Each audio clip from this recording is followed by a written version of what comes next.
기도하겠습니다. 하나님, 선교와 경건 생활이라는 주제로 하나님 함께 나누기 시작합니다. 하나님 우리 주인이십니다.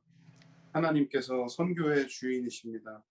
선교의 목적은 하나님 만나는 것입니다. 하나님 만나기 위해 우리는 경건을 훈련해야 함을 압니다. 하나님, 그러나 그것이 예수 그리스도의 보혈 없이 있을 수 없어. 이 시간 다시 한번 주의 보혈에 의지합니다. 주님, 예수 그리스도의 보혈로 귀한 이 시간을 덮어 주옵소서. 예수의 보혈로 덮어 주옵소서. 주의 보혈로 우리의 몸과 마음을 새롭게 하여 주시고 주님께 가까이 갈 수 있도록, 주님과 연합할 수 있도록 주님 도와주옵소서. 성령 하나님, 우리 가운데 오셔서 우리의 마음을 책임져 주시고 오늘 하나님의 영과 진리로 채워지는 시간 되게 하시고 하나님의 영과 진리로 채워지기를 사모하는 우리 모두 되게 하여 주옵소서. 예수님 이름으로 기도했습니다. 아멘. 네. 자, 선교와 경건생활이라는 타이틀로 첫 번째 인용은 우리 다 알고 있는데요. 서로 같이 제 귀에 여러분 피드백이 들리지는 않지만 그래도 같이 한번 읽어보도록 하겠습니다. 요한복음 4장 24절 하나님은 시작. 하나님은 영이시니 예배하는 자가 영과 진리로 예배할지니라. 이제 이 얘기를 하려면 오늘 타이틀에 맞게 선교와 경건생활 그 개념부터 먼저 좀 잡고 들어가야 할 텐데, 반복해서 우리가 늘 얘기하듯이 선교는 내가 무언가를 이루고 성취하고 하는 그 일로서의 선교가 아니라 예배로서의 선교다. 이 개념이 우리 월드미션의 아주 중요한 그 줄기가 되고 있죠. 그러니까 예배로서의 선교. 그러니까 선교하면 아프리카, 인도에 어떤 땅에 나아가서 거기서 교회 짓고 집회하고 구제하고 그다음에 노방에서 전도하고 바디워십하고 이런 겉으로 드러나는 현상으로서의 선교, 그런 접근보다는 훨씬 더 본질적으로 내가 한 명의 예배자로서 하나님을 만나는 예배가 없는 땅에서 예배하기 시작하는 것, 그게 선교다. 이게 이제 선교의 본질이다라는 이 개념을 우리가 확실히 잡은 상태에서, 그렇다면 그 예배로서의 선교를 이룰 때 경건 생활은 어떤 의미이고 또 얼마나 중요하며, 그리고 구체적인 방법은 어떻게 해야 되는 것인가, 거기에 대해서 이제 오늘 이야기를 하려고 하는 것입니다. 그래서 이제 방금 인용한 요한복음 4장 24절 이 말씀, 우리가 너무나 익숙하고 정말 자주 설교에서도 인용되는 말씀인데, 이 말씀에 대해서 조금 이제 설명을 좀 하고 시작하면 좋을 것 같습니다. 그래서 하나님은 영이시다. 이 영이라는 말은 인간 편에서 하나님과 교통하는 인간 안에 있는 영역, 하나님 편에서도 하나님이 인간과 소통하는 그 하나님의 영역, 하나님도 지정의가 있으신데 그 모든 하나님의 뜻과 계획과 하나님의 감정과 하나님의 지성을 피조물인 인간과 인격적으로 교통하는 그 영역을 우리는 영이라고 이름을 붙인 것이죠. 동물도 혼은 있지만 영은 없는 거예요. 그들이 눈빛도 있고 말도, 그러니까 언어죠. 일종의 그들의 동물의 수준에 맞는 여러 가지 사인과 언어가 있지만 그들이 창조주인 하나님과 교통하는 영은 존재하지 않는 거죠. 그런데 우리에게도 하나님은 영을 주셨고 하나님도 영이시다. 그래서 하나님과 인간이 창조주와 피조물의 관계임에도 불구하고 인격적인 교제가 이루어지는 채널, 그것이 이제 영이다라고 이야기하는 것이죠. 그래서 하나님은 영이시다. 그런데 그 영이신 하나님과 인간이 교통하는 어떤 관문과도 같은 시간, 그게 바로 예배라는 거죠. 그러니까 인간이 영을 원래 가지고 있음에도 불구하고 예배 밖에 있을 때는 그 기능을 상실하는 거예요. 그렇다면 여기서 예배는 뭐냐? 예배는 다양한 정의가 있을 수 있지만 우리가 지금 방금 선교의 정의에서 이야기한 예배 중심으로서의 선교라는 그 맥락으로 같이 나갈 때는 여기서 예배란 하나님의 주권을 표현하는 시간인 거예요. 왜냐하면 예배자가 누가 예배자냐면 다른 어떤 조건이 아니라 예수를 주인으로 인정하는 순간 그 사람은 예배자로 다시 태어나는 거니까요. 그러니까 우리가 구원받은 존재가 됐다는 건 예배하는 존재가 됐다는 것이죠. 무엇으로 구원받는가? 예수를 주인으로 인정할 때 우리 다시 태어난다. 그때는 잃어버렸던 영의 기능이 살아나는 거죠. 죽었던 영의 기능이, 그러니까 제거되고 거세되고 막혀있던 영의 기능이 예수를 주인으로 인정할 때부터 다시 살아나는 거예요. 그래서 하나님은 영이시니, 그 말은 인간과 인격적으로 교통하는 존재시고, 인간과 심지어 바로 다음에 이제 더 얘기하겠지만 하나 되기를 원하시는, 연합하기 원하시는 그 하나님이 예배받기 원하시는데, 예배하는 그 예배자는 그다음 조건이 나오죠. 영과 진리로 예배하라. 그러니까 우리가 선교를 할 때 겉으로 드러나는 현상으로서의 선교 활동에 가기 전에 본질인 예배로서의 선교로 나아간다. 그때 준비돼야 될 것은 일이 아니라 예배자인 내가 준비가 돼야 되고, 근데 그 예배는 영이신 하나님과 내가 교통하는 것, 그분과 연합하는 것, 하나 되는 것, 거기에 있다. 그런데 거기에 구체적인 조건으로 오늘 말씀 뭐라고 제시하냐면 영으로 예배하고 진리로 예배해라, 이렇게 이야기한 것이죠. 그러니까 이게 구체적으로 영으로 예배하는 건 뭐고 진리로 예배하는 것이 무엇인가?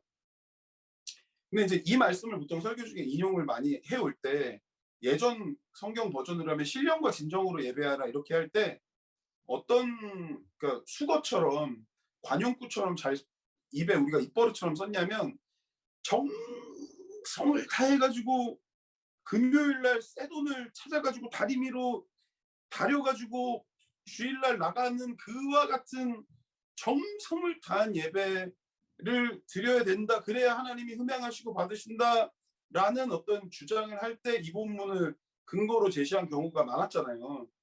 그게 틀렸다는 얘기가 전혀 아니고, 뭐 그렇게 해석하고 써도 저는 그 너무 좋다고 생각하고요. 그러니까 동시에, 그러나 사실 이 본문의 그 본질적인 의미는 예배자의 존재에 대한 얘기를 하고 있는 것이죠. 그러니까 방금 제가 설명드렸던 전통적으로 우리가 교회에서 그냥 어떤 많이 사용했던 그거는 예배자의 태도에 대한 설명이라면, 그러니까 정성을 다하는 태도, 예배자의 태도. 근데 그렇게도 해석이 가능하다고 보고요. 그런데 지금 제가 강조하는 해석은 어떤 거냐면, 예배자의 영적 상태, 같은 얘기 같지만 미묘하게 좀 다른 거죠.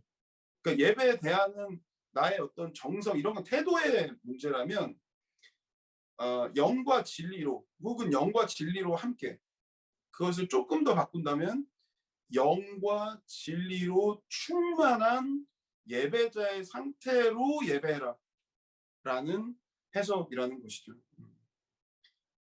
그래서 여기까지 이제 이해가 됐을 때 제가 강조하기 원하는 것이 뭐냐면, 예배자는 사실 인간은, 왜냐하면 모든 인간을 하나님께서 지으실 때 예배자로 지으셨으니까. 근데 그 모든 인간은 그릇이다. 그러니까 이 표현과 개념이 전 도움이 참 많이 된다고 생각해요.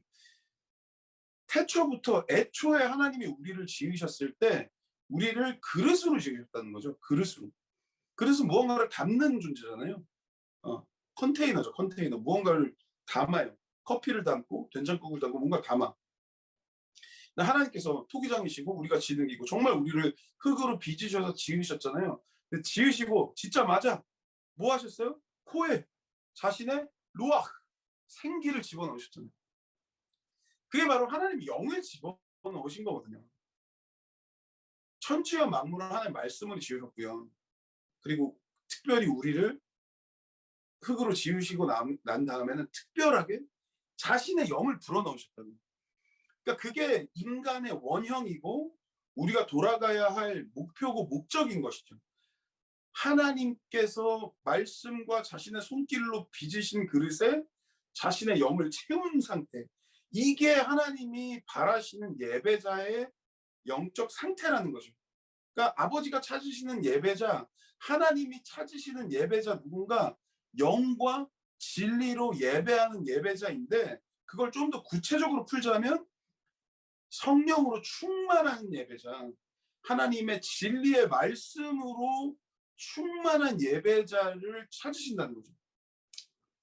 여기서 제가 한 가지 제 꿈을 나누기 원합니다. 사랑하는 동역자 여러분, 이번에 월드미션에 함께 오신 분들이 얼마나 귀한 분들인지를 제가 늘 귀하죠. 2007년에 1000명 나갔을 때나 2007년에 팀장 80명, 팀원 1000명 나갔던 해가 있었습니다. 그죠? 지금 생각해보면 참 무슨 전설 같고 꿈 같은 얘기지만 그때는 진짜 있었다는 거예요. 예, 저도 그때 팀장 출신이고요. 2007년 팀장들이 참 보석 같은 팀장님들, 정말 셀 수 없는 목회자를 배출한 2007년입니다. 근데 어쨌든 지금 또 적은 수가 모였으면 적은 수가 모인 대로 모세오경이 귀한 의미가 있고 선지서가 귀한 의미가 또 있지 않습니까? 그러니까 정말 이 시대에 정말 우리 하박국과 말라기 같은 귀한 여러분들이 여기 계신 거예요. 그러니까 진짜 귀한 분들 모이신 거야. 몇 장 없어. 몇 장 넘기면 끝나. 근데 어쨌든 이 귀한 시대에 모이신 거야. 그래서 정말 귀하신데, 저에게 꿈이 있어요. 어떤 꿈인가? 수많은 회중들이 모였는데 종교적으로 전통적으로 모인 게 아니야. 그냥 문화 때문에, 문화로서의 기독교로 모인 게 아니야, 이 예배자들은. 그러니까 친구들이 막 가자고, 선물 줄게, 한 번만 와, 등록만 해, 이름만 올려, 그래서 온 게 아니야. 거기 모인 수많은 회중들이 한 명 한 명이 하나님의 영과 진리로 다 충만한 거예요. 와, 정말 그 꿈을 꿉니다, 여러분. 수많은 성도들이 모였는데 아무나 그냥 한 명 빼도, 그 중에 수만 중에 아무나 뺐는데 전부 하나님의 영과 진리로 충만한 예배자들이야. 근데 그들이 꽉 뒤로차서 거기서 하나님 예배할 때, 와, 어떨까요? 저에게 그 꿈이 있어요. 정말 영과 진리로 충만한 회중과 충만한 강단에서 거기서 찬양 올려드리고 진리가 선포되고 그 불붙은 기도자들이 기도를 하나님께 올려드릴 때 견고한 집이 무너지고, 할렐루야, 죄와 사망과 흑암들이 민망히 부끄러움이 여기며 아주 꼬리를 감추고 도망가고 막, 그와 같은 예배, 여러분 계속해서 우리 같이 꿈꾸십시다. 그래서 이 말씀을 저는 볼 때마다 이제 그 생각을 하는데요. 자, 그러면 영과 진리로 예배하는 이 개념에 대해서 우리가 알았잖아요. 그럼 여기서 이제 한 단계 더 나가야 될 게 있어요. 그게 뭐냐면, 자, 이것도 이제 같이 요한복음 17장 21절 그 다음에 바로 하나 더 있거든요. 22절, 제가 이거 오타인데 17장 21, 22입니다. 같이 한번 읽을게요. 아버지여, 시작. 아버지여, 아버지께서 내 안에, 내가 아버지 안에 있는 것 같이 그들도 다 하나가 되어 우리 안에 있게 하사 세상으로 아버지께서 나를 보내신 것을 믿게 하옵소서. 자, 다음 거 21절이라고 제가 잘못해놨는데 22절입니다. 내게 주신 영광을 내가 그들에게 주었사오니 이는 우리가 하나가 된 것 같이 그들도 하나가 되게 하려 함이니이다. 자, 21절 같이 보시면, 이 요한복음 17장이 아들인 예수 그리스도가 그 잡히시기 전에 하나님께 올려드리는 하나님 아버지를 향한 한편의 편지이며 기도글이고, 예수 그리스도의 내면의 심정을 그린 참 정말 귀한 본문이죠. 아마 말씀과 성령으로 예배하는 사람들이 이 요한복음 17장을 보면서 그 부어주시는 은혜 때문에 홀로 골방에서 눈물 흘렸던 경험들이 있으신 분들 많을 거예요, 정말. 그런 참 보석 같은 그런 본문인데, 그 중에서도 이제 17장 21절과 22절을 제가 이제 골랐잖아요. 근데 이것이 여기 이 말씀에 보면 21절에 보시면, 아버지여, 아버지께서 내 안에, 그러니까 예수님께서 우리에게 본을 보이신 건 뭐냐면 아들이신 예수가 아버지이신 하나님과 하나라는 거예요. 근데 이게 참 우리가 이성으로 인간에게 허락된 이 3차원 세계의 이성으로는 이 개념이 너무 간단한 것 같지만 설명할 길이 없는 거예요. 물리학에서, 현대 물리학에서, 그렇게 대단한 현대 물리학에서 여전히 풀지 못하는 숙제가 하나 있는데, 그게 뭐냐면 이게 빛의 성질이에요. 빛은 파동이면서 동시에 입자거든요. 입자는 파티클이라고 하고 이제 그 파동은 웨이브라고 하는데, 이 빛은 실체가 없는 것 같은 파동이기도 하면서 그런 명백한 물리적 실체가 있는 것 같은 파티클이기도 한 거거든요. 이거 설명을 아직도 못해요. 현대 물리학자들이 그 뭐 로켓을 쏘아 올리고 달에 가고 화성까지 간다고 하는 이 지금 현재도 물리학의 가장 본질 중에 본질이 뭐 시간의 문제, 물질의 문제, 특히 이 빛의 문제에 대해서 아직도 설명을 못해요. 근데 여기에 계시가 있거든요. 하나님께서 그 빛의 성질을 하나님 구성하실 때 그 안에 빛이신 예수 그리스도의 그 계시를 이 자연 세계 안에 비추어 놓으셨단 말이에요. 설명할 길이 없는 거예요. 우리의 이해로, 우리의 언어로 풀어낼 길이 없는 거예요. 어떻게 이 존재가 비치면, 그러니까 파동이면서 입자가 되지? 입자가 되면서 어떻게 파동이 되지? 설명할 길이 없는 거예요. 어떻게 하나님 아버지가 예수 그리스도 아들과 하나이면서 또한 독립된 개체로서 연합하시고 소통하는지, 이걸 이해한다고 하면 이단인 거예요. 사실은 이해를 못한다고 해야 정통시닥인 거예요. 몰라요. 표현할 수 없어요. 어떻게든 가깝게 설명해 볼 길이 있겠죠. 그러나 분명한 건 그 하나님 아버지와 아들 예수 그리스도는 하나시다. 그걸 통해서 우리에게 본을 보이시는 거예요. 우리도 하나라는 거죠. 그 마음을 가지고 보면 막 그 다음 말씀 이렇게 있어요. 내가 아버지 안에 있는 것 같이 그들도, 저와 여러분이죠, 다 하나가 되어. 원래 하나가 안 되잖아요. 남편과 아내가 어떻게 하나가 돼요? 하나가 안 됩니다. 근데 하나가 되어 우리 안에 있게 하사. 와, 이게 기가 막힌 거예요. 그러니까 남편과 아내가 하나가 안 돼요. 근데 왜 하나가 안 되냐면 남편이 아내에게 가려고 그러고 아내는 남편에게 가려고 그러니까 안 돼. 도저히 안 돼요. 애초에 안 되게 돼 있어. 어, 뭐 고소영 정우성도 안 돼. 그건 안 되는 거예요. 근데 남편이 그리스도께 가요. 아내가 그리스도께 가요. 그래서 그리스도와 연합한 남편과 그리스도께 연합한 아내가 그리스도 안에서 그리스도의 통치 가운데서 연합하는 거죠. 이게 유일한 남자와 여자가 연합할 수 있는 길이에요. 다른 두 가지 방법도 없어. 유일한 길은 그리스도 안에 하나 되는 것이다. 그러므로 우리가 정말 애쓰고 모든 열정을 다 쏟아부어야 되는 건 남자를 찾고 여자를 찾는 게 아니라 그리스도와 연합되는 거예요.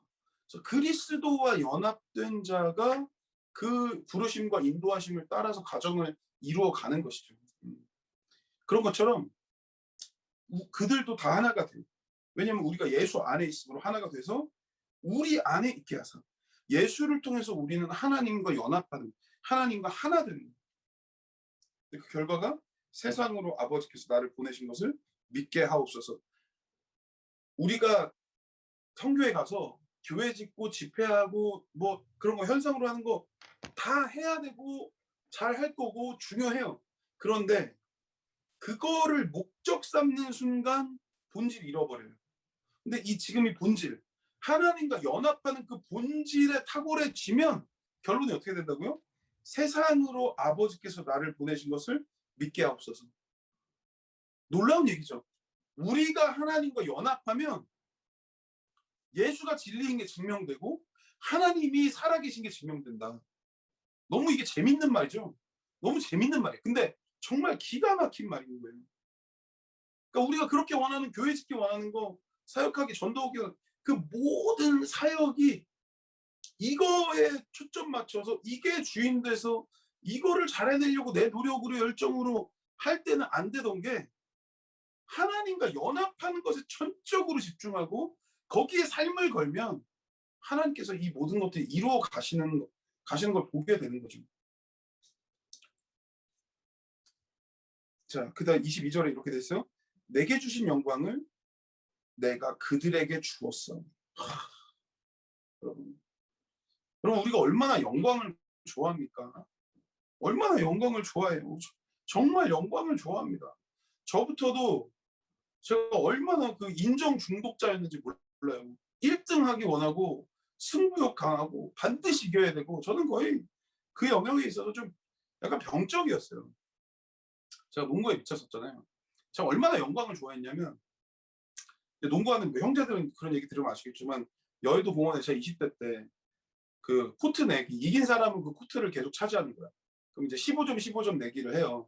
나중에는 뭐 10, 10 하기도 했는데 우리 때는 15, 15였어. 그럼 15점을 먼저 15점 전반, 후반전 15점, 30점을 다 내면 이기는 거예요. 그럼 진 사람은 거길 떠나는 거야. 아니면 다음 차례를 기다리든지. 이기면 계속 코트는 내 차지야. 무조건 이기면 되죠. 근데 약간의 통상적인 매너 같은 게 있어요. 그냥 30점으로 이기나 30대 28로 이기나 30대 26으로 이기나 이긴 건 이긴 거잖아요. 근데 우리 팀은 어땠냐면 제가 우리 팀을 정말 강하게 채찍질했죠.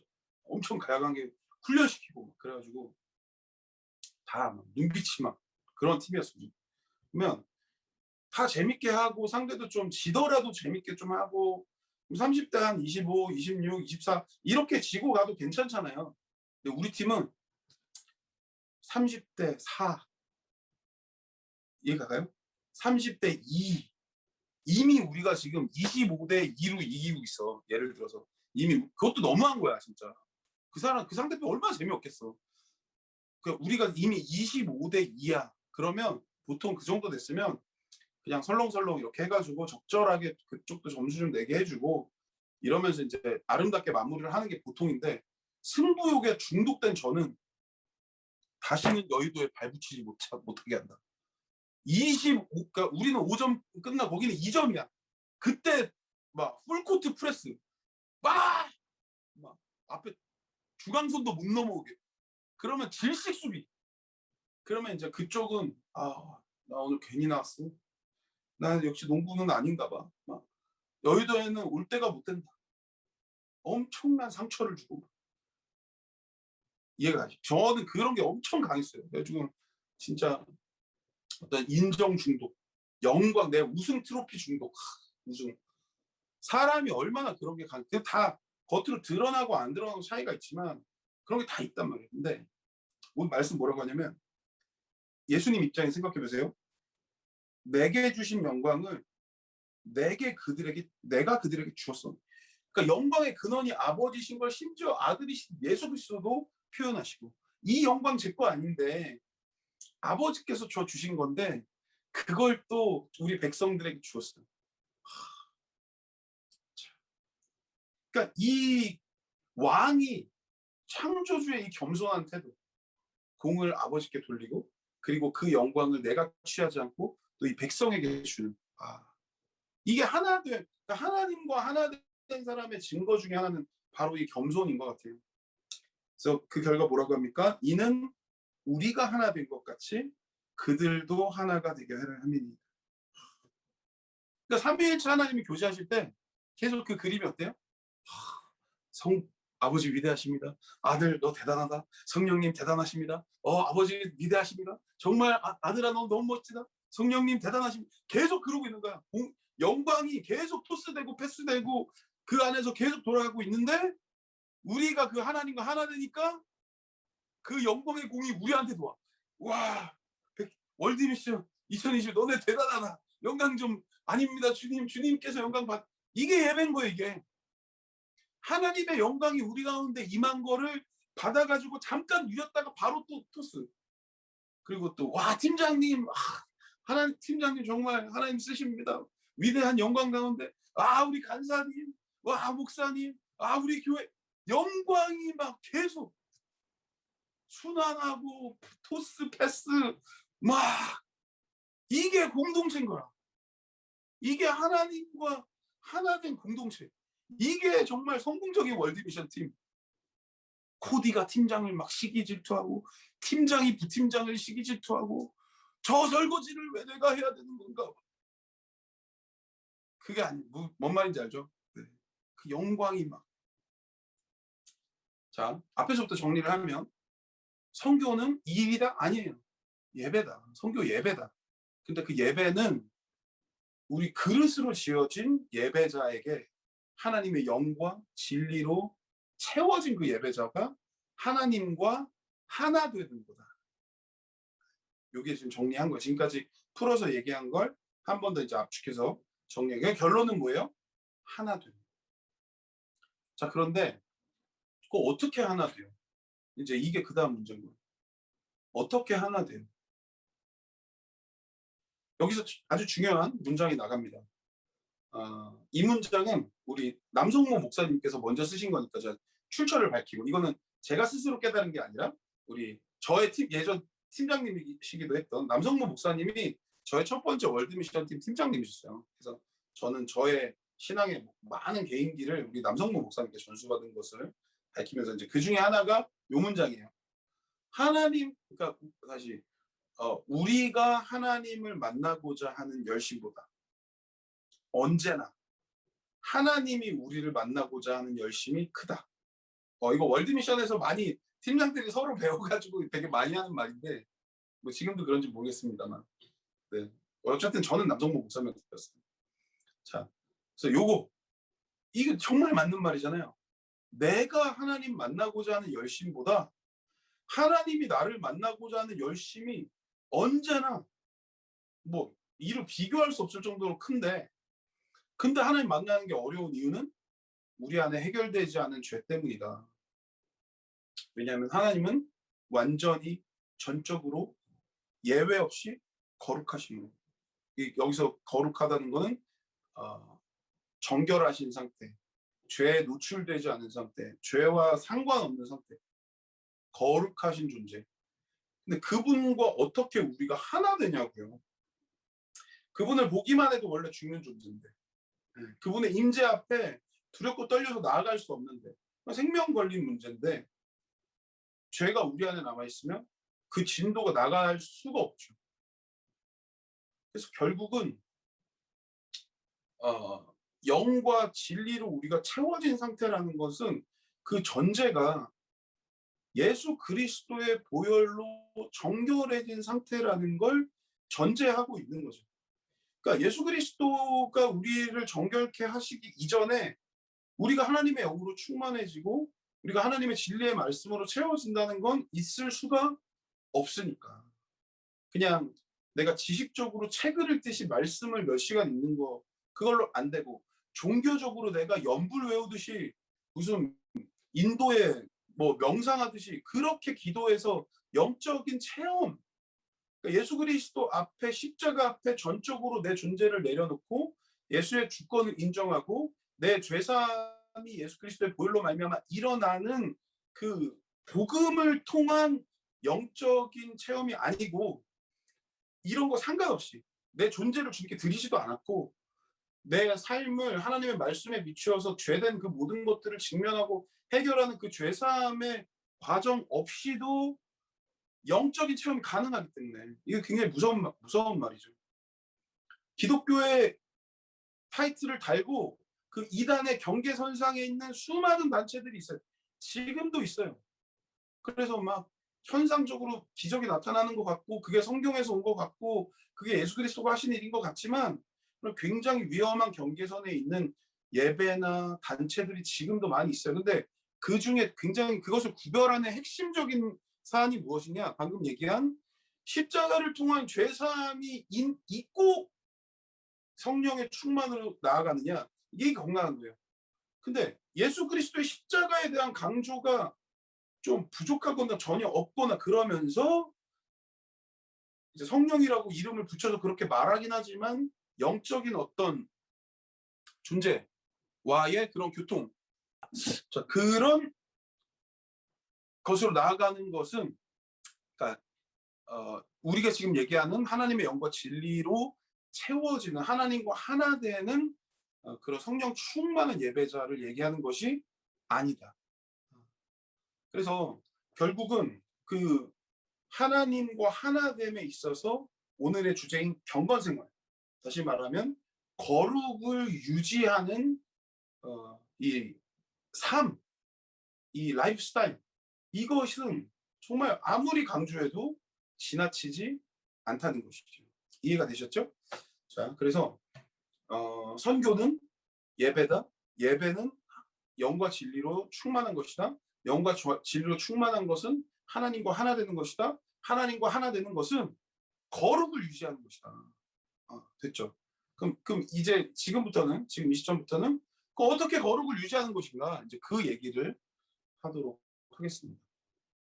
총 크게 세 가지 이야기를 할 거예요. 거룩을 유지하는 거에 대해서 총 크게 세 가지 얘기를 할 거예요. 첫 번째는 기도고요. 두 번째는 말씀. 그리고 세 번째는 죄에 노출되지 않는 것이에요. 네. 지금 이 시편 23편을 통해서 제가 기도에 대해서 이야기하는 거는 사실 이전에도 정말 많이 했어요. 그래서 오늘은 자세히 이야기하지는 않고 짚고만 좀 넘어가도록 하겠습니다.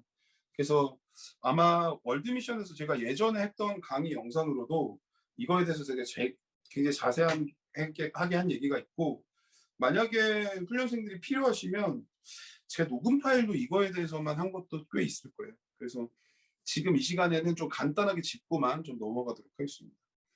자, 이 시편 23편을 통해서 하는 그 기도 생활은 정말 효과적이고 효율적인 구체적인 방법이에요. 예.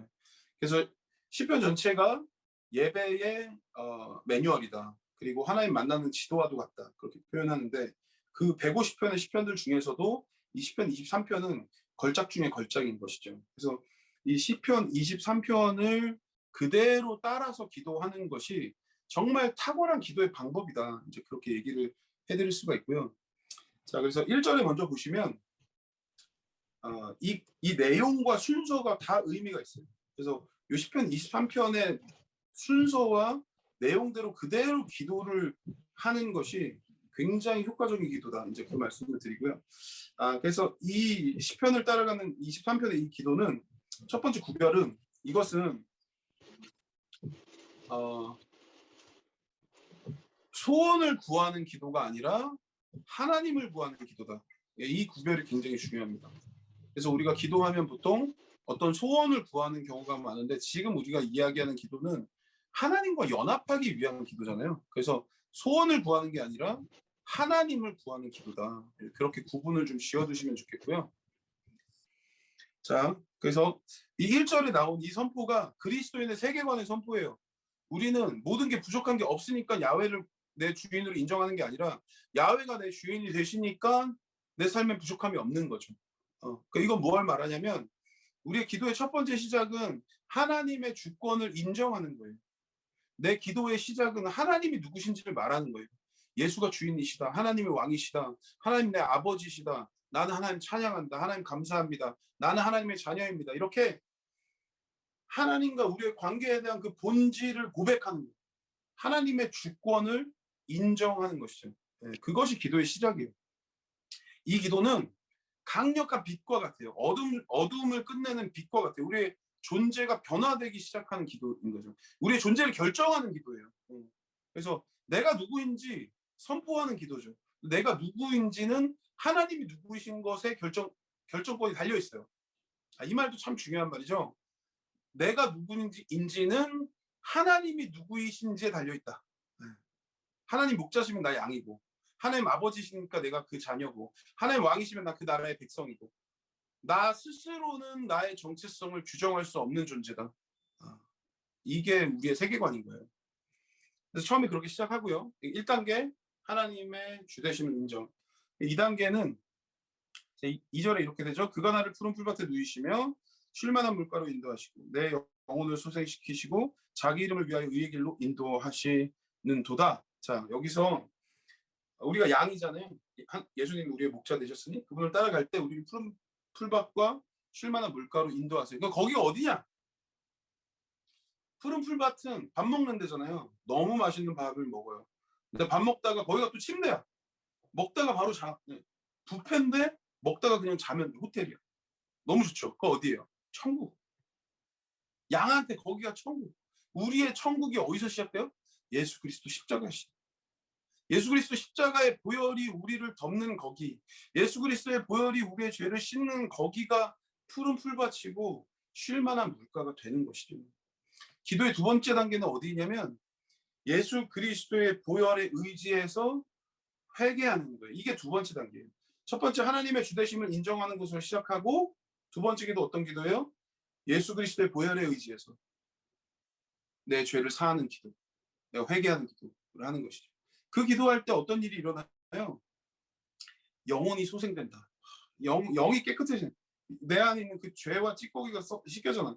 자기 이름을 위하여 의의 길로 인도하시는. 이 의가 뭡니까? 죄 없는 상태가 의인 거예요. righteousness. 이 구약의 의의 개념은 죄에 단 한 번도 노출된 것이 없는 상태, 정결하고 하나님 앞에 나아가기에 준비된 상태, 그게 이제 의인 것이죠.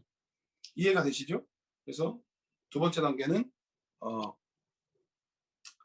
십자가 보혈에 의지하여서 우리의 정결함 회복하는 기도, 그렇게 가고, 자, 세 번째는 내가 사망의 임침을 골자 다니지어도 해를 두려워하지 않을 것은 주께서 나와 함께 하시고 죄 지팡이 막대기가 나를 안위하시나이다. 너무 잘 아는 본문이죠.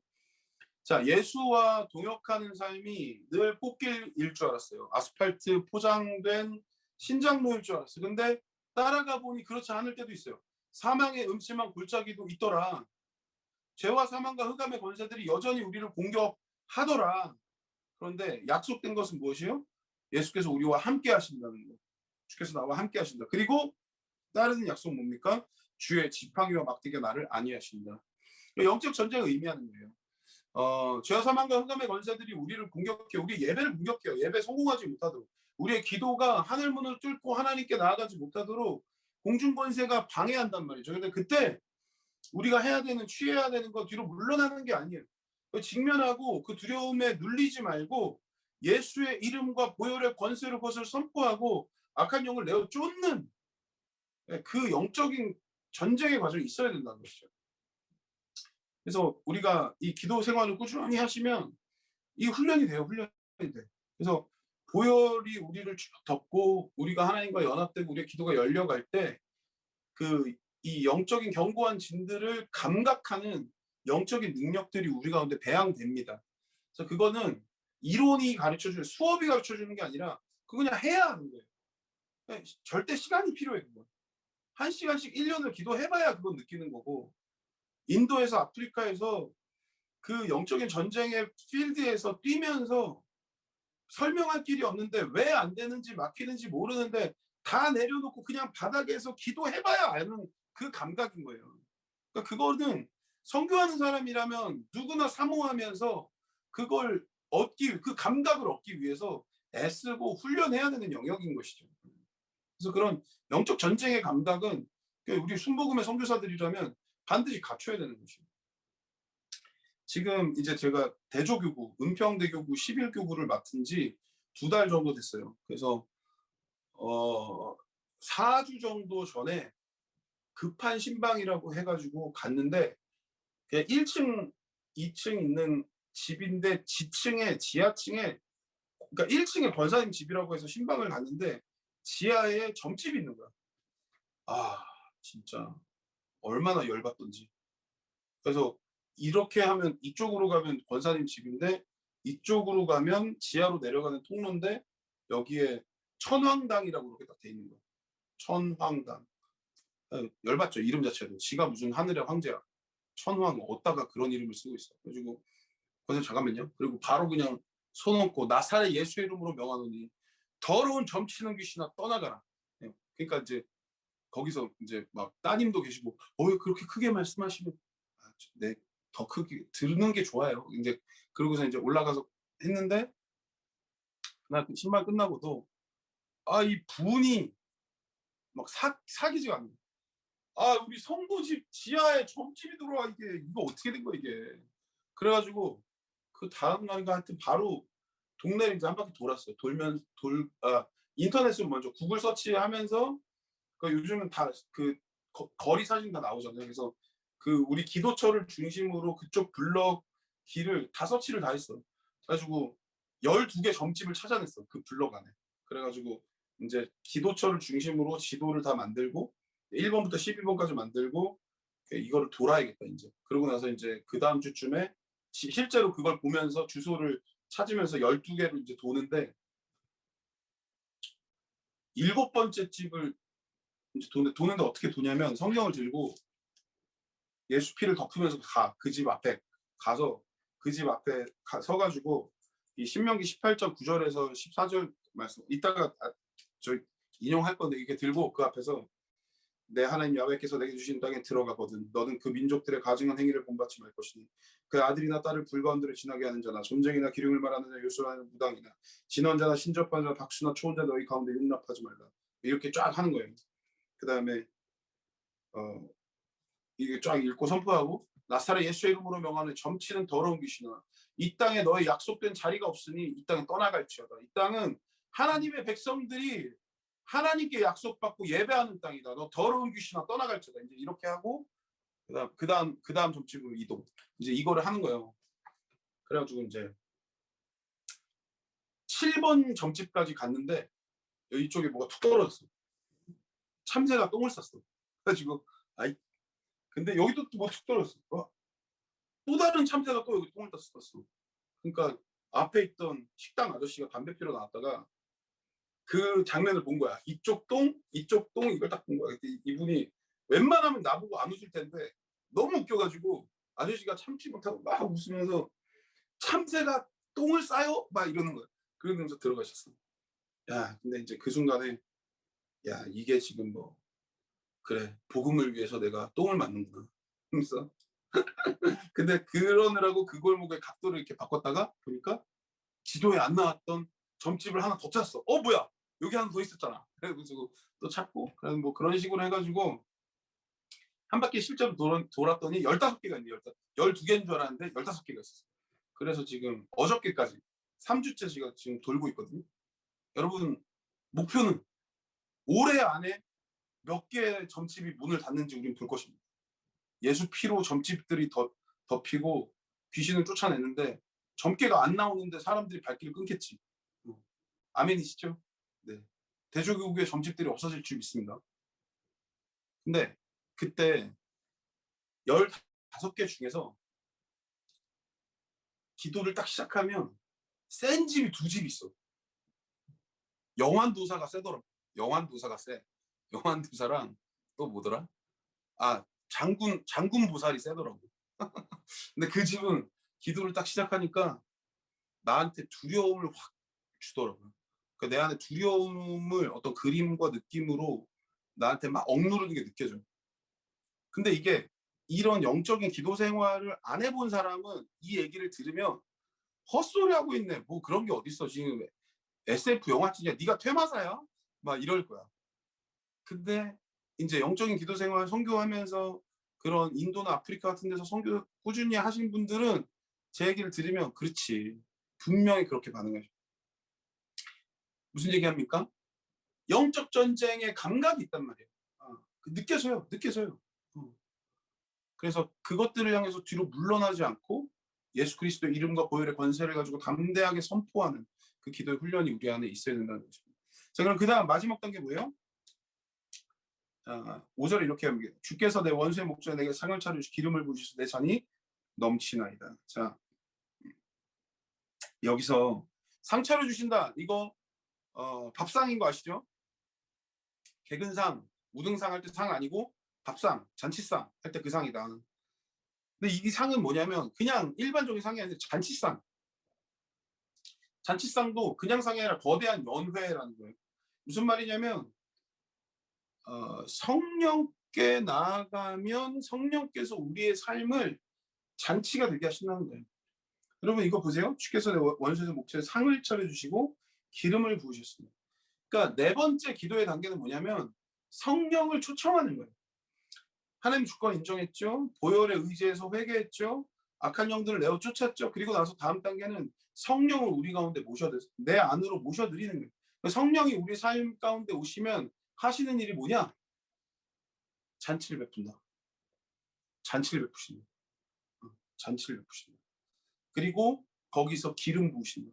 이 어노인팅, 기름을 부으신다는 거는 임명의 뜻을 갖고 있거든요. 임명. 그러니까 지도자로 세우신다는 거죠. 그러니까 하나님 나라의 지도자는 많이 배운 사람, 커리어가 화려한 사람, 힘이 센 사람, 잘생긴 사람이 아니고 하나님이 찍어서 임명하면 그가 지도자인 것이죠. 세상과 전혀 달라요. 아무것도 증명 안 됐어도 괜찮아요. 아무것도 퀄리파이가 안 됐어 아직. 그럼에도 불구하고 하나님 내가 너 찍었어. 너 내가 기름 붓는다. 그러면 그냥 끝인 거예요. 이론의 여지가 없어요. 뭐 인간적으로 뭐가 이상할 수 없어요. 하나님이 그러기로 작정하셨고 기름 부으셨다. 그런데 포지션만 하나님 장담하시는 게 아니라 하나님 기름 부으실 때는 그 부르심에 합당한 능력까지 부여하신다. 그게 바로 성령이 하시는 일인 거죠. 성령 우리 가운데 오시면 우리를 지도자로 세우시는 것과 더불어 그 일을 감당할 수 있는 능력까지 책임을 지시는 줄 믿습니다. 그래서 그 네 번째 단계가 바로 성령을 초대하는 것이죠. 여기에 잔 얘기가 나와요. 기름을 부으시는데 내 잔이 어떻게 된대요? 넘친대. overflowing. 우리가 그릇이라 그랬죠? 이 존재가 하나님의 영으로 차서 흘러 넘쳐. 하나님의 진리의 말씀이 우리를 채워서 흘러 넘쳐.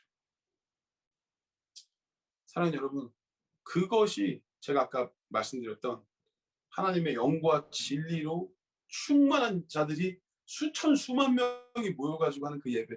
와, 그 도시가 하나님의 영으로 막 흘러 넘치는 그 그림을 여러분 정말 즐겁지 않습니까? 아, 그와 같은 꿈을 꿉니다. 자, 6절에 대한 해석은 제가 조금 아쉽지만 다음으로 좀 미뤄놓을게요. 여러분 한번 생각해 보세요. 6절은 뭘까? 뭐 아시는 분도 계시겠지만 제가 전에 얘기했던 거 들으셨으면 한번 묵상해 보세요. 이거 그 주권 인정, 정결함 회복, 영적 전쟁, 성령 초대 요까지 한 다음에 그럼 이제 성령과 함께 동역하는 기도가 시작된 거잖아요. 그러고 나면 결론이 6절인 건데 그 6절은 뭘까? 한번 생각해 보세요. 고민해 보세요. 그것도 참 중요하니까. 자, 기도는 여기까지 할게요. 그래서 소원을 하는 기도, 문제 해결하는 기도는 지금 이야기한 이 모든 단계들이 먼저 되고 성령과 연합한 상태에서 하는 거죠. 이거 없이 이걸 철저히 하지 않고 그냥 바로 문제 해결로 가면 기도 안 하는 것보다 그게 훨씬 낫죠. 그러나 지금 하나님과의 연합에 대해 충분한 시간과 정성을 들인 상태에서 하는 기도하고는 이거는 게임이 안 돼요. 게임이. 그것도 장기간으로 게임이 안 돼요. 그래서 여러분 앞으로 사역하실 때 지금 이 원리, 내가 하나님과 연합하는 기도 여기에 좀 포커스를 많이 맞추시길 바랍니다. 그래서 뭐 지금 이런 형식은 초반이니까 좀 이렇게 구체적으로 하는 거지만 나중에 정말 훈련이 많이 되시면 뭐 이거 필요 없죠. 뭐 그냥 바로 그냥 방언으로 해서 쭉 들어가 갈 수 있죠. 근데 이제 우리가 훈련하고 세워져 나갈 때는 그리고 또 이제 어느 그 누구도 교만할 수 없는 것은 무너지잖아요. 언제 어떻게 죄가 우리 안에 들어오고 교만하게 만들어서 우리가 하나님 앞에 부끄러운 일을 저지르는지 정말 아무도 장담 못해요. 저도 장담 못하고 아무도 장담 못해요. 그렇게 되면 결국 처음부터 다시 쌓아가야 돼요. 무너진 하나님과의 관계를 겸손히 다시 기초부터 또 쌓아야 돼요. 그럴 때는 이런 단계와 이런 말씀을 따라서 기도하는 것이 도움이 많이 됩니다. 오케이. 자, 누가복음 24장으로 갈게요. 누가복음 말씀 묵상에 대해서 이제 이야기할 거예요. 그래서 이제 10편, 23편을 통해서 기도 얘기를 했잖아요. 그리고 지금부터는 누가복음 24장을 통해서 그 말씀 묵상 얘기를 하도록 하겠습니다. 그래서 여러분 기도와 말씀은 서로 뗄 수 없는 관계가 있잖아요. 근데 말씀은 기도를 열고 또한 기도는 말씀을 더 깊이, 반대도 마찬가지예요. 그러니까 우리가 기도에 성공하면, 여기 기도의 성공이라는 건 어떤 의미냐면 하나님의 영으로 우리가 충만한 상태가 되는 거죠. 아까 방금 10편, 23편을 통해서 이야기했던 성령께서 기름 부으시는 그 상태까지 나아가는 거예요. 그러면 그 상태에서 말씀을 묵상하면 성령과 함께 말씀을 묵상하는 거죠. 그러면 내 이성과 내 지식과 내 감각으로는 깨닫지 못했던 것을 성령께서 부어주셔요. 말씀을 통해서 부어주세요. 그래서 말씀이 그야말로 열려요. 그러니까 이 맛을 알면 이거는, 그러니까 이것 때문에 제가 농구를 내려놓은 거죠. 여러분 농구를 포기하게 한 이 기도와 말씀 묵상의 그 기가 막힌 세계, 정말 그게, 왜냐하면 영화나 드라마나 그 어떤 것도 진짜 이 하나님께서 말씀을 풀어주실 때 전율에 비하면 그거 게임이 안 된다. 진짜 그거 게임이 안 된다. 그러니까 성령이 충만한 상태에서 말씀 앞에 서는 거예요. 그래서 그 말씀 앞에 성령께서 이 말씀을 가르쳐 주시고 풀어 주시고 해석해 주시는 걸 내가 수동적으로 받아들이는 거죠. 그리고 그것을 기록하고 기록한 것을 또다시 묵상하고 또 기록한 것과 본문을 묵상하면서 성령께서 그 안에서 부어 주시는 걸 또다시 기록하고, 그러니까 이 과정이 결국은 영적으로 충만해지는 데 있어서 필수적인 과정이다. 이거 정말 제가 강조하고 싶습니다. 그래서 앞으로 우리 선교하실 거고 또 팀장도 되시고 삶 속에서 아니면 가정의 현장에서 여러 가지 모양으로 선교적인 삶을 사신다고 할 때 지금 방금 이제 말씀드린 이 실력, 이 능력, 그 실력 뭐냐? 성령 충만할 때까지 기도할 수 있고 혼자 아무의 도움도 없이 성령 충만할 때까지 기도할 수 있고 성령 충만한 상태에서 말씀을 깊이 묵상하고 그것을 기록하는 능력. 이게 영성이다. 네, 정말. 그래서 예수 그리스도의 영으로 충만할 때까지 기도하고 그리고 말씀 본문을 통해서 성경 66권 어디서나 예수 그리스도와 교제하는 능력, 예수를 발견하는 능력. 이게 정말 영성이다. 다른 거 어떤 뭐 학위가 줄 수 없고 대단한 타이틀이 줄 수 없는 살아있는 영성은 그 핵심 여기에 있다. 자, 그래서 이제 그 말씀을 드리는데, 자 24장 44절 한번 보시면 좋겠어요. 제가 지금 이걸 유지하면서 PPT로 가는 거를 제가 이 노트북을 바꿔가지고 옛날 걸로는 됐는데 이게 안 돼서 오늘 죄송한 게 너무 많네요. 죄송합니다. 자, 누가복음 24장 44절 한번 같이 읽어볼게요. 또 이르시되 시작. 또 이르시되 내가 너희와 함께 있을 때에 너희에게 말한 바 곧 모세의 율법과 선지자의 글과 시편의 날을 가리켜 기록된 모든 것이 이루어져야 하리라 한 말이 이것이라 하시고. 자, 이 말씀을 보면 너희와 함께 있을 때 너희에게 말한 바, 지금 이 장면이 어떤 장면이냐면 부활하신 예수 그리스도가 제자들 앞에 나타나신 거예요. 십자가 사건을 지나고 부활의 사건을 지나서 예수 그리스도 앞에 부활의 몸을 가지고 나타나신 예수님.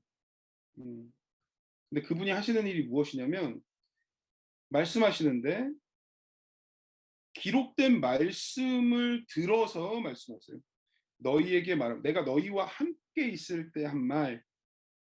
근데 또 다른 말은 어떤 말이냐면 모세의 율법, 선지자의 글, 시편의 날을 가리켜 기록된 모든 것. 여기 두 가지 말이 있어요. 첫 번째 말은 뭐예요? 예수님이 우리와 함께 계실 때 우리에게 한 말. 개인적이고 인격적이고 그리고 동시성이 있는, 그냥 현장성이 있는, 바로 지금 여기서 나에게 하는 그 예수님의 말이 있고 그 뒤에 있는 말씀 모세의 율법, 선지자의 글, 시편, 이건 뭐예요? 이 기록된 말씀이죠. 이거는 모두에게 보편적인 말씀이에요. 시대가 변해도 변하지 않는 모두에게 동일한 보편적인 말씀. 근데 이 두 가지 예수의 말이, 이것도 예수의 말이고 지금 이 말씀에 기록된 부활하신 예수가 지금 내 앞에서 하시는 그 말도 말이잖아요. 이 두 가지 말이 내 존재 안에서 하나로 결합되는 시간이 언제냐? 성령 안에서 묵상하는 시간이다. 깨달아지시죠? 아멘이시죠? 이거 바로 이거야. 근데 여기서 그 내용이 뭐냐? 그 내용이 뭐냐? 그거 하나 예수님이 뭐라고 설명해 주시냐면 시편에 나를 가리켜 기록된 모든 것. 자, 이게 굉장히 이 당시 제자들에게는 선뜻 이해가 안 갔을 얘기예요. 이게 굉장히 혁명적인 얘기예요. 무슨 얘기냐면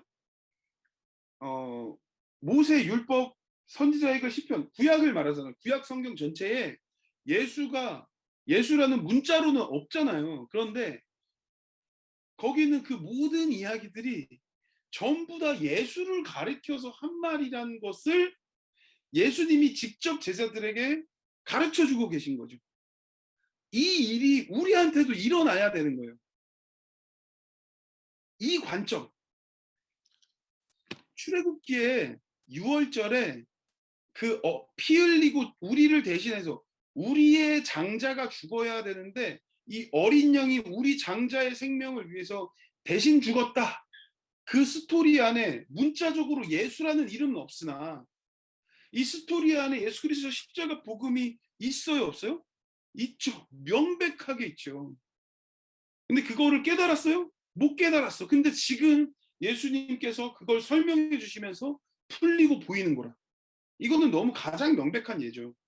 홍해. 우리 김정은 강사님이랑 저는 같이 홍해를 건넌 사이입니다. 우리 같이 배 타고 우리 실크로드 팀 2008년에 그때 팀원이 9명이었나? 뭐 하여튼 그 실크로드 팀은 홍해를 같이 배 타고 건넜던. 근데 그 홍해가 레드시잖아요. 붉은 바다. 근데 직접 가보면 어때요? 세상 천지 어떤 푸른 바다보다 아름다운 파란색이에요. 근데 왜 그 파란색이 레드시가 됐을까? 여러분 사도 바울은 그것을 무엇이라고 표현했냐면 이스라엘 민족이 민족 전체가 예수의 보혈로 침례받았다. 기가 막힌 해석이죠. 정말 기가 막힌 해석. 근데 그 관점을 누가 열어주신다? 부활하신 예수께서 직접 제자들에게 열어주신 거예요. 아, 그때 홍해가 갈라져서 이스라엘 백성들이 뒤에 애굽의 바로의 군대가 쫓아오니까 살려고 도망간 거 맞았는데 그것도 맞지만 그것보다 더 맞는 말은 보혈의 바다를 지나면서 예전에는 노예의 식분이었던 이스라엘 백성이 홍해를 건너고 나니까 보혈의 바다를 건너고 나니까 하나님의 나라의 백성으로 거듭난 것이구나. 이게 열리더라는 거예요. 기가 막힌 얘기죠. 사랑하는 여러분, 십자가를 믿으세요? 부활을 믿으십니까? 부활하신 예수께서 저와 여러분의 삶 속에 나타나셔서 개인적으로 인격적으로 친밀하게 모세의 율법과 시편의 글과 선지자에 기록된 그 모든 것이 예수를 가리켜 기록된 것임을 깨닫게 하실 줄 믿습니다. 그게 묵상. 그게 묵상. 자, 여기 이렇게 하셨어요. 그 다음에 45절에 뭐라고 얘기하냐면 45절에 이에 그들의 마음을 열어 성경을 깨닫게 하시고 이거 이것 때문에 내가 농구 포기했다니까. 여러분 이것 때문에 농구 포기했다니까요. 여러분 성령께서 기름을 부으셔서 깨달음이 임하잖아요. 그러면 내가 생각해도 이거는 이거 이번 묵상 난리 났는데 이번 묵상 이거 대박 났다. 이건 어디서 들어보지를 못했어. 나는 이건 완전 새로운데 이거 완전 본질적이야. 여러분 지금 세상 천지에 어떤 게 완전 새로운데 완전 본질적인 거 이 땅에 존재하지 않아요. 본질적인 건 이미 새로운 게 나올 수가 없죠.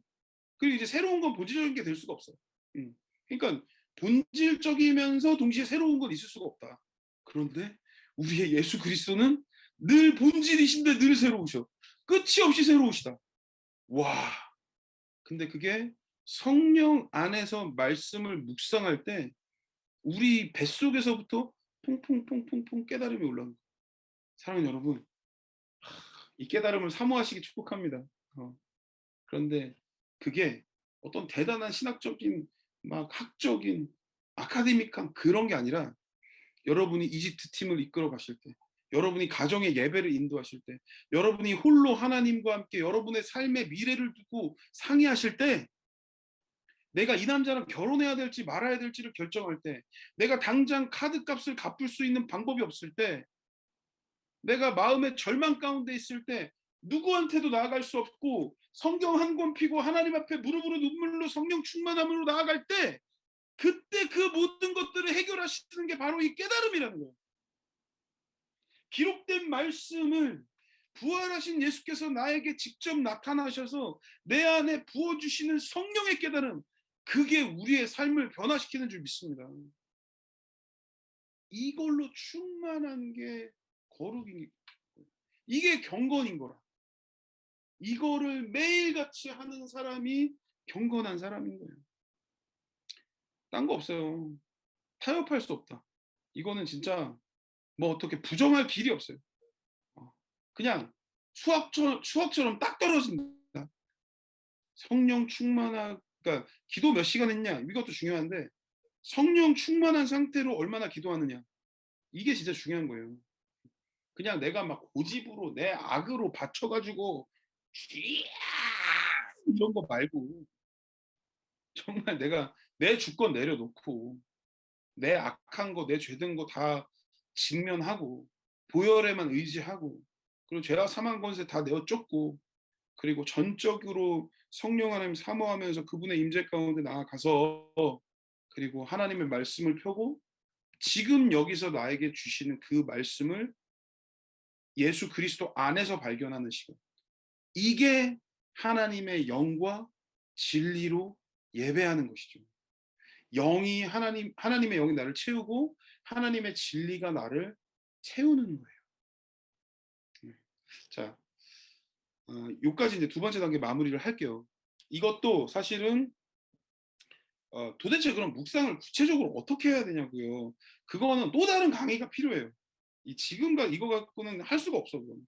그러니까 더 구체적인 방법 하나하나 노트 테이킹을 노트 필기를 어떻게 하는지까지 배워야 돼요. 그거는. 그래서 구체적으로 실습을 같이 해봐야지 되는 거예요. 그거는. 그러니까 그건 지금 커버할 수 있는 영역은 아니고 또 다른 이거는 시간이 필요하고요. 그래서 어쨌든 분명한 건 성령 충만한 가운데서 말씀 묵상을 통해 부활하신 예수께서 나에게 주시는 그 깨달음, 예수께서 깨달게 해주시는 예수를 발견하는 그 깨달음의 관점으로 말씀 본문을 통해서 예수를 만나는 것, 이것이 경건이다. 여기까지 이제 기도, 말씀 이렇게 이제 진도가 나갔고 이제 마지막으로 그 죄에 노출되지 않은 거 이제 요 얘기로 이제 마무리를 할 텐데요. 아까 제가 그 점집들이랑 싸울 때 인용했던 말씀을 찾을 수 있으면 찾으시는 게 좋을 것 같아요. 신명기 18장입니다. 신명기 18장 9절에서 14절까지의 말씀이에요. 자, 여기 보면 9절에 보시면 신명기 18장 9절에 보시면 내 하나님 야훼께서 내게 주시는 땅에 들어가거든. 이게 무슨 말이에요? 하나님의 나라에 들어가는 거예요. 무슨 말이냐면 하나님 나라 어디예요? 하나님이 통치하시는 영역이 하나님의 나라죠. 하나님의 약속이란 건 뭐예요? 하나님과 우리 예배자들이 맺은 계약이 실현되는 곳이 하나님의 나라인 거예요. 그래서 하나님의 약속이 우리 가운데 임했고 우리가 유업으로 받았어. 그 땅에 들어가면 이거는 다양하게 해석이 가능한데 정말 그 물리적인 땅이 될 수도 있고 어떤 공동체가 될 수 있고 아니면 내가 하나님의 임재 가운데 있는 나의 상태가 될 수도 있는 거예요. 근데 그와 같은 하나님이 다스리시는 통치 영역 가운데 우리가 들어갈 때 하나님 우리에게 원하시는 게 뭐냐면 너는 그 민족들의 가증한 행위를 본받지 말 것이니 이렇게 했어요. 자, 사랑하는 여러분, 하나님이 가증히 여기시는 게 있죠. 명백해, 너무 명백해요. 하나님께서 가증하게 여기시는 게 있어요. 하나님 거짓을 싫어하시죠. 하나님 음란을 싫어하세요. 하나님 우상숭배 싫어하세요. 하나님께서 자신만을 사랑하기 원하세요. 근데 이것을 타협하는 모든 것들을 하나님 가증하게 여기신단 말이에요. 자, 그런데 10절부터 쭉 얘기가 나오는데 아들이나 딸을 불 가운데 지나게 하는 자나 자 하나님께서 우리에게 맡기신 유업이죠. 자녀는 이 영혼들은 영생할 영혼들이에요. 제가 부모로서 저도 아버지잖아요. 아버지로서 제가 우리 아들들과 딸들에게 가르쳐야 하는 것은 예수 그리스도를 주인으로 인정함으로 말미암아 이들이 천국을 소유하게 하는 것 이것이 저의 가장 큰 책임이고 의무인 거예요. 아버지로서. 여러분 기억하십시오.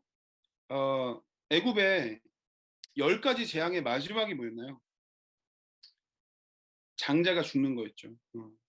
여러분 그 바로가 계속 마음을 완악하게 해서 안 되고 그러니까 점점 강도가 세지고 가장 강력한 심판이 뭐예요?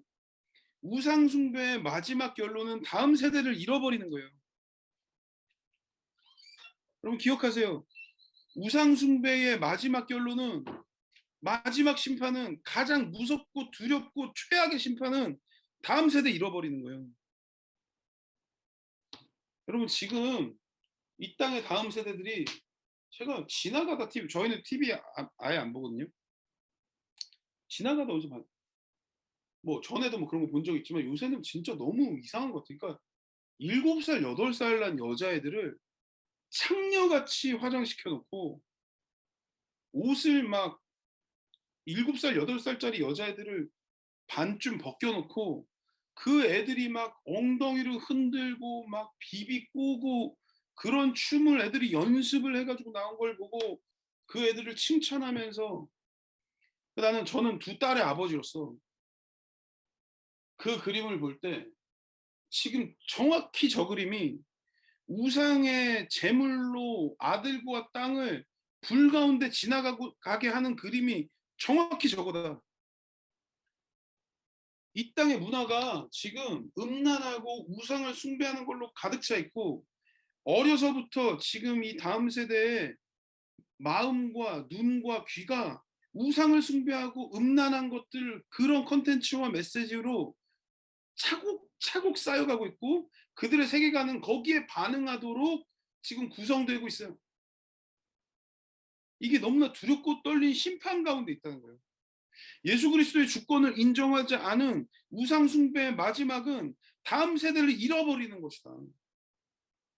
사랑하는 여러분, 지금 제가 좀 쎄게 말하는 것 같아요? 과하게 말하는 것 전혀 그렇지 않아요. 전혀 그렇지 않다. 사랑하는 여러분, 기도에 대해서 얘기했어요. 그리고 성령 충만한 상태에서 말씀 묵상에 대해서 얘기했어요.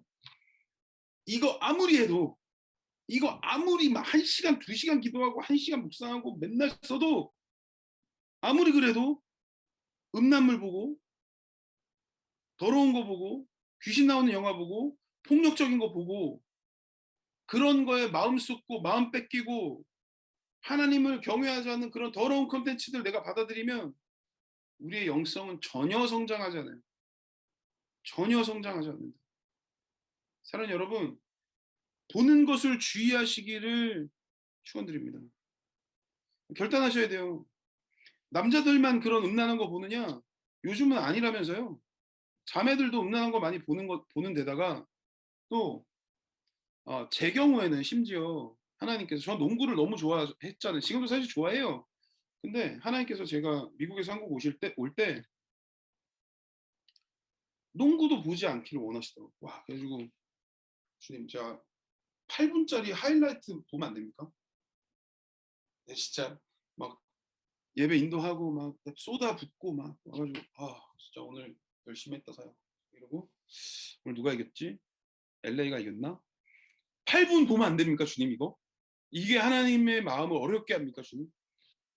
대답하지 않으시고 대답하지 않으시고 그리고 내 삶에서 무슨 일이 일어나. 근데 그때 그게 반드시 내가 농구 8분을 봤기 때문에 이런 심판이 임한 거다.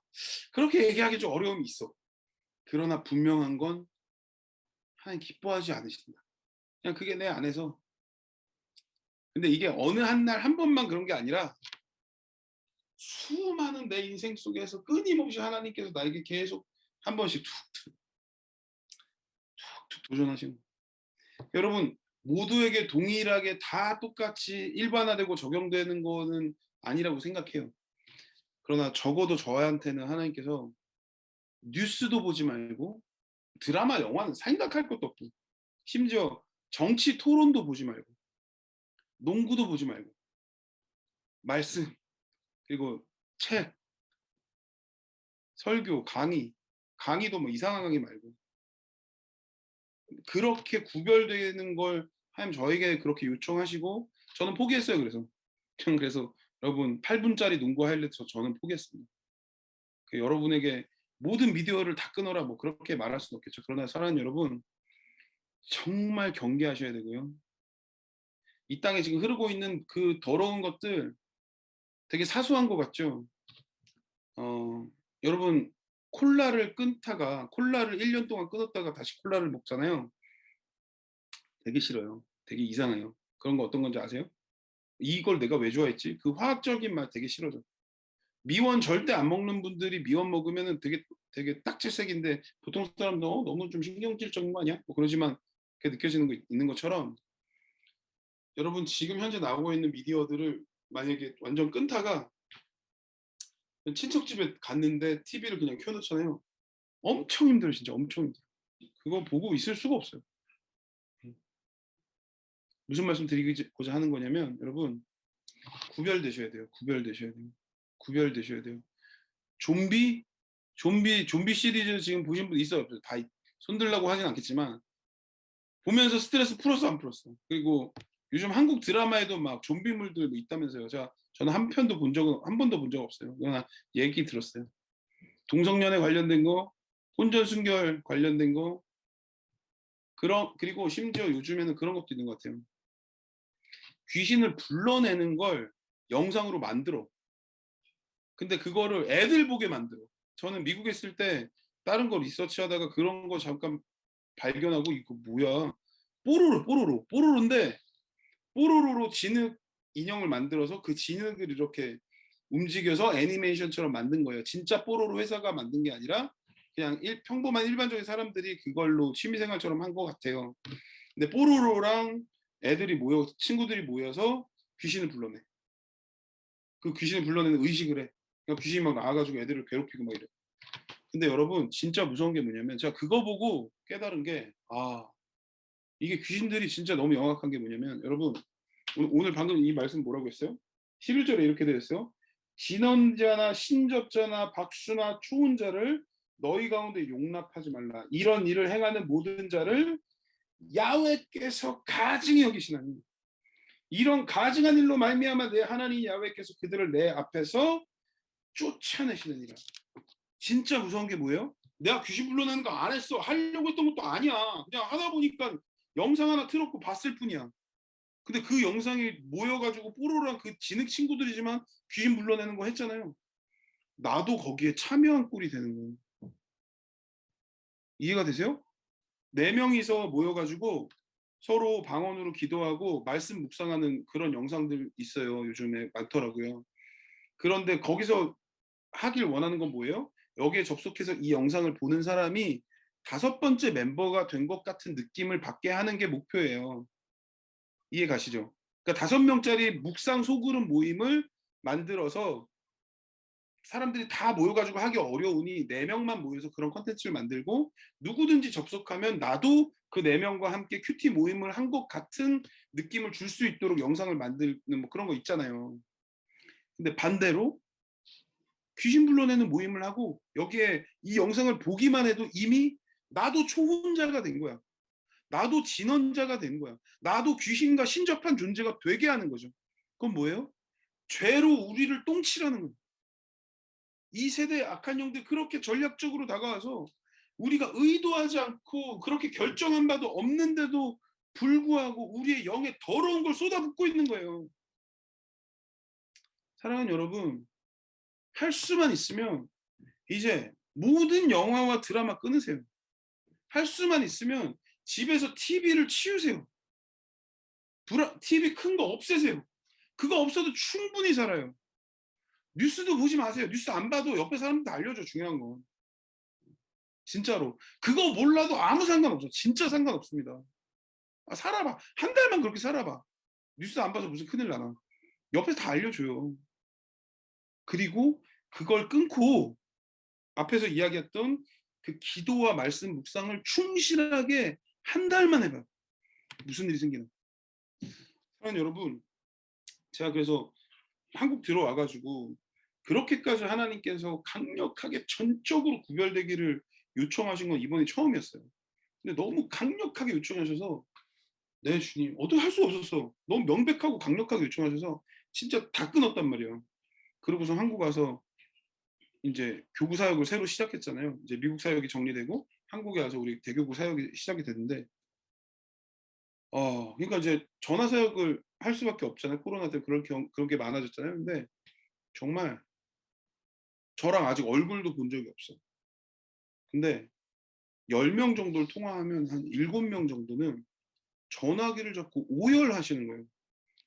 그냥 눈물 짓는 게 아니라 오열하시는 거예요. 오열. 근데 그 통화를 하면서 나도 울고 있어.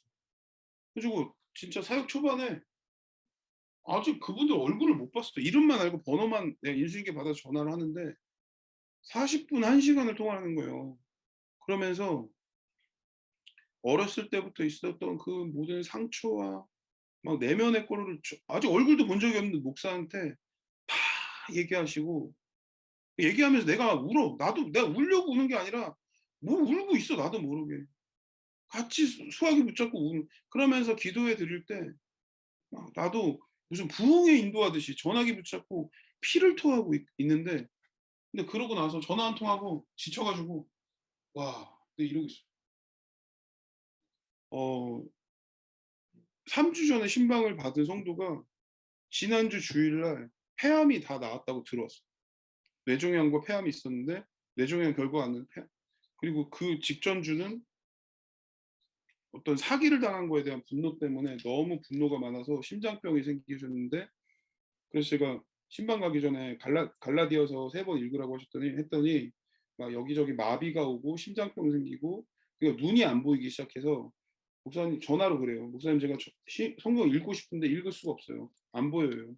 그래서 그 귀로라도 들으시라고 하고 신방 갔는데 그날 이분 안에 있던 그 아버지와 남편에 대한 그 모든 분노와 매인 이런 것들 용서하고 막 그런 시간이 있었어요.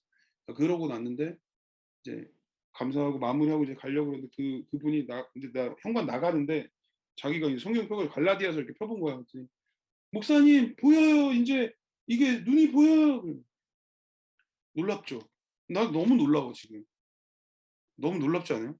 여러분, 농구 동영상 8분 볼래요? 아니면 영혼들 사는 거 볼 거예요?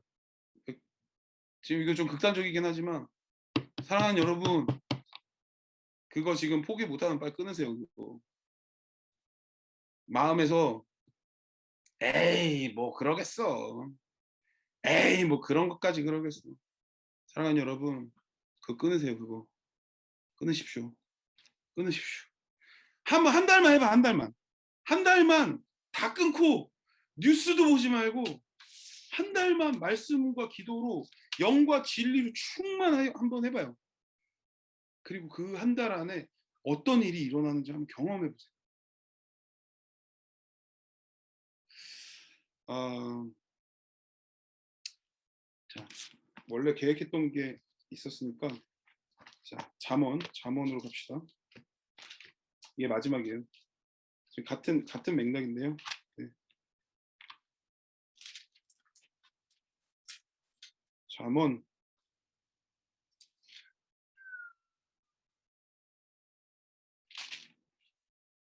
네 잠언 4 장. 잠언 4장 20 절부터인데요. 자 잠언 4장 20 절부터 "내 아들아" 제가 읽겠습니다. 같이 읽으시면 좋고요. "내 아들아 내 말에 주의하며 내가 말하는 것에 내 귀를 기울이라. 그것을 내 눈에서 떠나게 하지 말며 내 마음속에 지키라. 그것은 얻는 자에게 생명이 되며 그의 온 육체에 건강이 됨이니라. 모든 지킬 만한 것 중에 더 내 마음을 지키라. 생명의 근원이 이에서 남이니라." 요까지만 하겠습니다. 뒤에도 연결된 거지만 오늘 요까지만 할 텐데 20절 보시면 "내 아들아 내 말에 주의하며." 이 말은 뭐예요? 아버지가 아들에게 하는 말이에요. 근데 아버지가 하는 그 아들의 말이 아들을 향한 아버지의 말이 처음엔 아버지의 입이 있었죠. 그런데 그 아버지의 말이 어디로 갔어요? "내가 말하는 것은 내 귀를 기울이라." 이게 아버지의 입에서 아들의 귀로 가요. 그리고 21 절은 그게 어디로 갑니까? "그것을 내 눈에서 떠나게 하지 말며." 그다음에 이게 어디로 가요? "내 마음속에 지키라." 아버지의 입에서 아들의 귀에서 아들의 눈에서 아들의 마음으로 가요. 자, 이 시대의 영적인 싸움은 이 귀와 눈 사이의 싸움이에요. 다시요. 이 시대의 영적 전쟁은 귀와 눈 사이의 싸움이다. 기억하십시오. 사랑하는 여러분, 하나님 아버지께서 우리에게 말씀을 주세요. 말씀이 귀에 들렸잖아요. 근데 이 귀에 들린 말씀이 보이는 눈까지 가야 되는데 사단이 이걸 철저히 차단한다. 보는 것으로 현혹시킨다. 핸드백, 옷, 구두, 몸매 좋은 여자, 음란한 거 달콤한 거, 로맨틱한 거, 눈에 보이는 거, 차, 집, 눈에 보이는 거, 그걸 따라가게 하는 거예요. 그래서 귀에까지 들어온 게 눈을 못 가게 이 단계에서 말씀이 뚝뚝 떨어져요. 이 진도를 못 나가. 정말 열의 아홉이 그리스도인이란 타이틀 달고 이 진도를 못 빼고 있어요, 지금. 사랑하는 여러분, 보는 것을 주의하시기 바랍니다. 그래서 말씀을 보시는 거예요. 그러면 이 눈의 단계를 지나면 말씀이 마음으로 들어가요. 네, 그다음 말씀 뭐라고 되냐면 그것은 얻는 자에게 생명이 되며 그의 온 육체의 건강이 됩니다. 강건하고 우리가 형통하게 되는 것이 말씀이 마음을 채울 때 일어난다는 거예요. 그 다음 단계, 이게 이제 우리가 잘 아는 말씀이잖아요. 모든 지킬 만한 것 중에 더욱 내 마음을 지키라. 생명의 근원 이에서 납니다. 이것만 인용하고 이 앞절을 묵상하지 않으면 좀 사실 좀 빈약해요.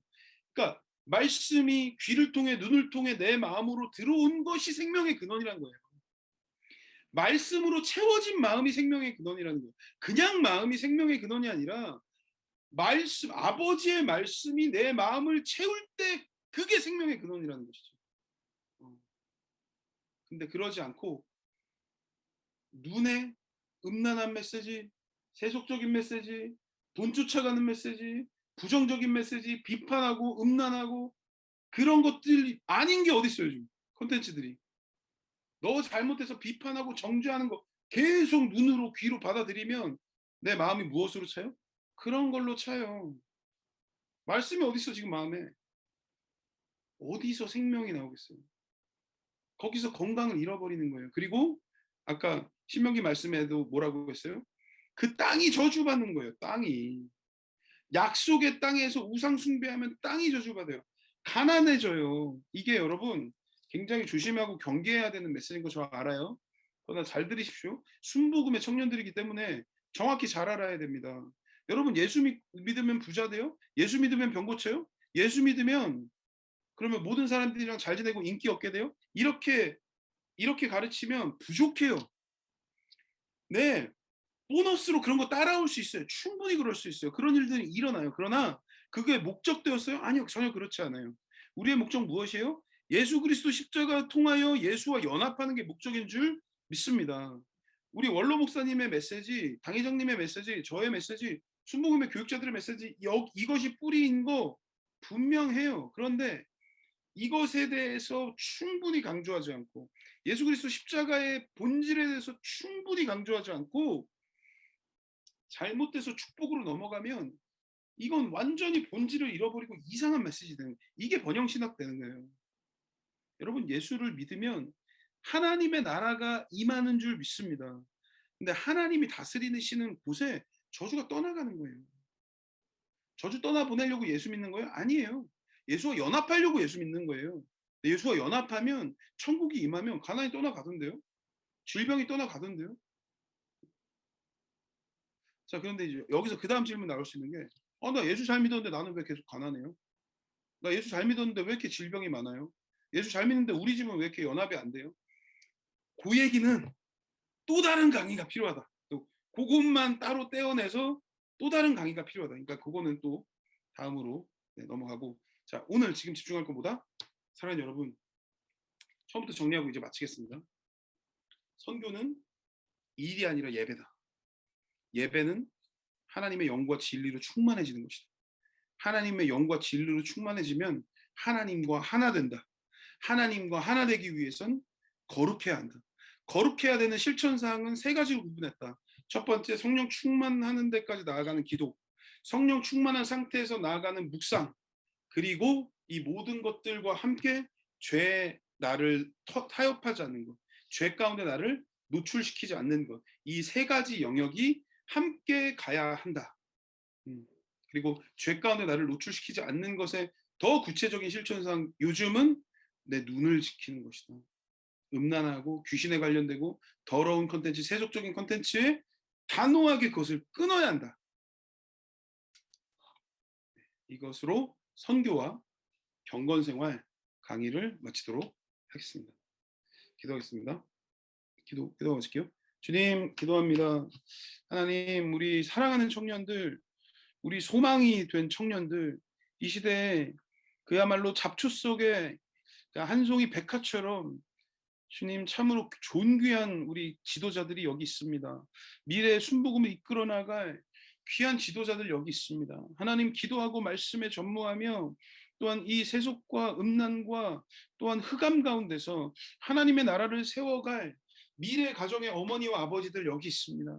하나님 우리가 구별되어 경건을 훈련하기를 원합니다. 성령 충만하게 기도하게 하여 주옵소서.